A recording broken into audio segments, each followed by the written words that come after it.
a parallel to MEV in the traditional finance world is high frequency trading. So high frequency trading was made popular by Michael Lewis in his 2014 book Flash Boys, and it's a form of algorithmic trading that conducts huge numbers of trades within seconds. So they attempt to make a small profit per trade, mostly through arbitrage. So all of this trading is done by bots, and these bots execute transactions in 1/64 millionth of a second.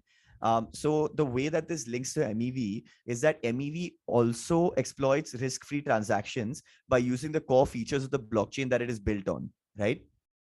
So similar to the bots used by these high-frequency traders, the MEV arbitrage bots, they monitor the list of pending transactions in the mempool, and they try to exploit risk-free profitable opportunities that are created by them. So let's say that like I'm an arbitrator, and I have identified a transaction that on two dexes, right?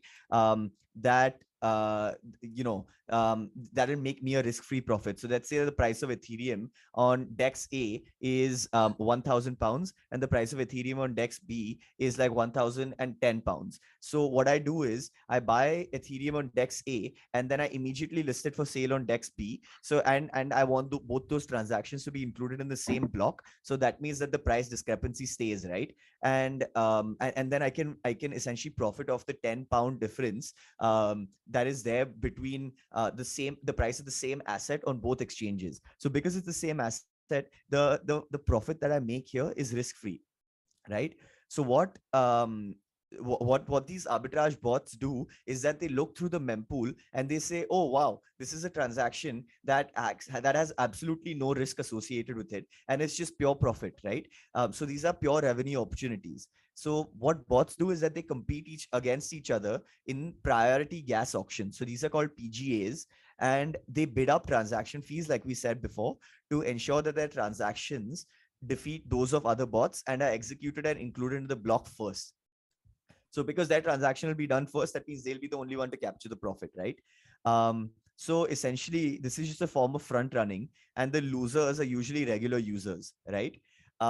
And all of this is possible because of the latency of trades on dexes. So if you want to define MEV, you can define it as the total amount of value in ETH profits that miners can extract from smart contracts by manipulating transactions, right? What miners do is that they have an ability to order transactions.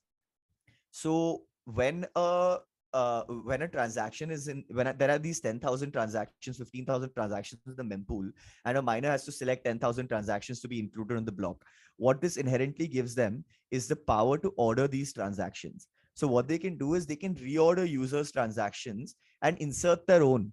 So let's say that the miners look at this mempool and they go like, okay, there are 10,000 transactions, and they've created these bots that look for transactions that are pure revenue opportunities. Now, what they do is these bots tell the miner, oh, look, there's a transaction that is a pure revenue opportunity. The miner creates their own transaction to mimic that pure revenue opportunity. And what they do is they try to insert their transactions in front of other in front of the regular user's transaction, right? So then they'll gain the profit in ETH. So for example, imagine an arbitrage bot that discovers a pure revenue opportunity. So other bots will then identify this opportunity. They all bid against each other to get their transaction included first. The miner then finds these transactions, includes their transaction first, and claims both the revenue opportunity and the gas fees bid by all the losing bots. So what these fees are, the cumulative fees, you can call them as ordering optimization fees. So these represent the MEV that miners or slash attackers can get from manipulating the order of transactions, right?